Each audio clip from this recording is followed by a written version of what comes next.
So first, to go from dry dialogue to a delightful date, it's a process. Okay, don't just assume that, oh, I just need to keep trying. What, like, what are you trying? What is likely going to improve your results? Okay, wouldn't it be helpful to kind of know that so that you can enjoy things and not just be trying things and to be frustrated or disappointed that it's not working? So that leads into the first point: focus on your role in it. All right. Sometimes it can be really, really easy. Like, oh, that just didn't work out. Oh, it's just a guy. He was boring. I've heard a lot of women say that they keep going on boring date after boring date. And I'm just like, it takes two people to be boring. It takes two. So what are you doing? What are you bringing? You know, what energy is it that you're allowing other people to kind of like engage with? So just really know that you have a role in your own connections, okay?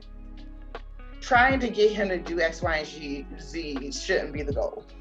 Okay, so we're going to move away from control. We're going to move away from basically validation. This has to work, because if this doesn't have to work, if this doesn't work, then that means X, Y, and Z about me. Like, move away from that. It doesn't have to work, but you do need to be aware of the role that you play in connection. Contributing to a mutually intriguing connection is your goal. Instead of trying to get the man to do X, Y, and Z, be engaging. Avoid the text only wormhole. The key to not experiencing this is to never get in it in the first place. So out here in this free world, no one is going to call you or take you out on a date or do anything that requires effort on their part unless they want to. All right.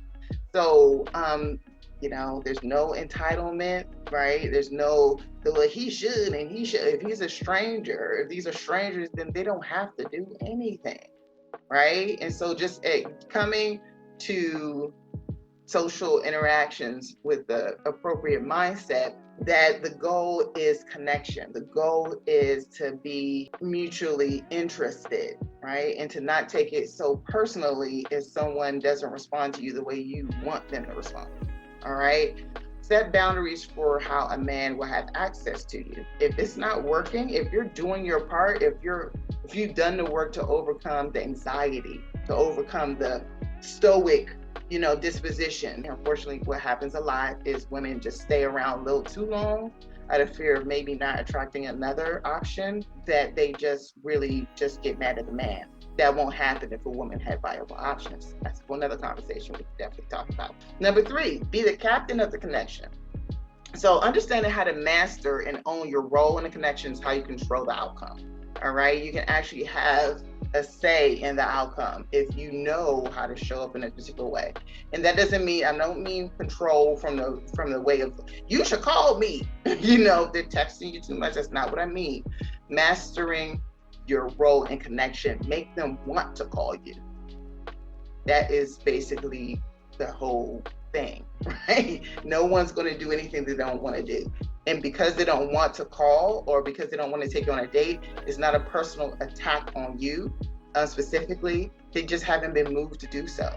So understanding how to move things to the next level without having to dictate to them, do this, kind of thing, is going to really make a huge, huge difference and impact in your connections.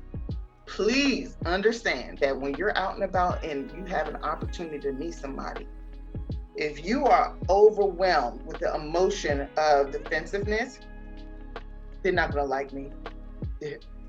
There are all this extra self-talk, and I'm not saying it's right or wrong that you have that self-talk right now, because I'm sure we're going to get into the reasons why I say that, okay?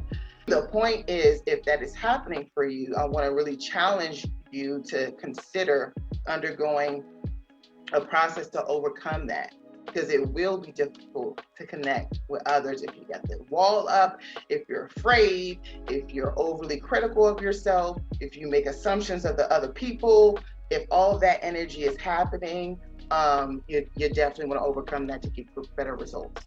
Number 4, showing your personality in your posts. Okay, so we talked about in person a lot. You heard me reference a lot about in person connection. If we're talking about online, if you know that you're going to post regularly on social media, but you really want to use that as an opportunity to get closer to people. Let people see who you are.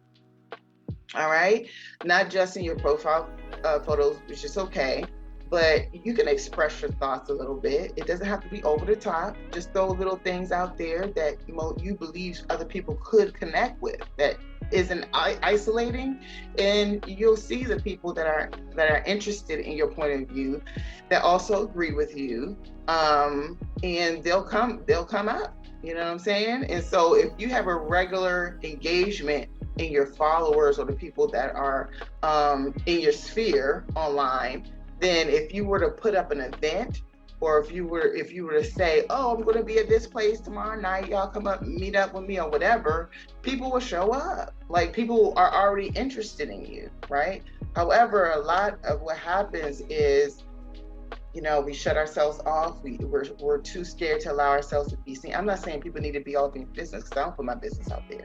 That's not the point. It's just your personality, just enough to give them an idea of how it will be to be around you. So there's nothing wrong with keeping your personal life, but just showing enough so people can have an idea. Oh, that's her personality. I like her vibe.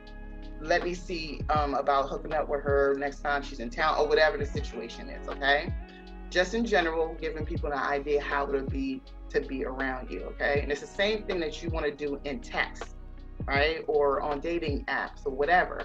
The whole goal of that is to give them a sense of what it'll be like. Nobody owes you anything when they're strangers, right? They haven't committed to you. They're not friends. So just give them enough. Allow yourself to be seen enough so they can be like, oh, she'll probably be delightful to be around.